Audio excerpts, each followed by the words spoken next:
Ci siamo amici della Sardegna. Eccolo qua il fenomeno straordinario che sta avvenendo in questo momento all'interno del nuraghe Ruju. Ci troviamo in territorio di Torralba e siamo venuti qua per divulgare un meraviglioso fenomeno misto archeologico e astronomico, quindi archeoastronomico, che sta avvenendo oggi all'interno della camera non principale, ma la camera del secondo piano del nuraghe Ruju in territorio di Torralba.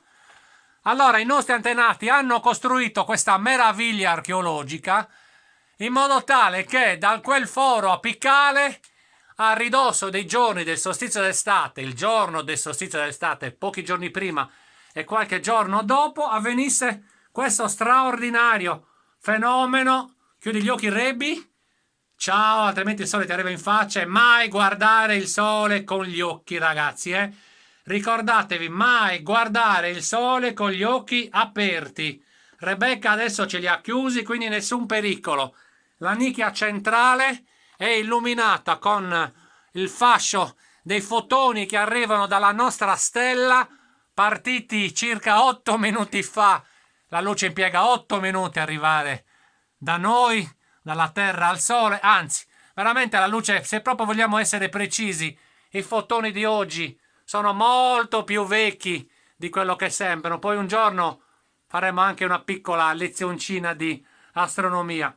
Non voglio entrare in campo né archeologico né astronomico e quindi non voglio divulgare nessuna teoria, perché non mi interessa questo. A me interessa solamente farvi vedere questa meraviglia straordinaria, come possiamo dire, di luci, questo gioco di luce straordinario che sta accadendo oggi 22 giugno in questo straordinario nuraghe Ruju che abbiamo divulgato e che vi consigliamo di vedere. Venite a visitarlo perché è una meraviglia. Ciao a tutti amici della Sardegna, ciao a tutti.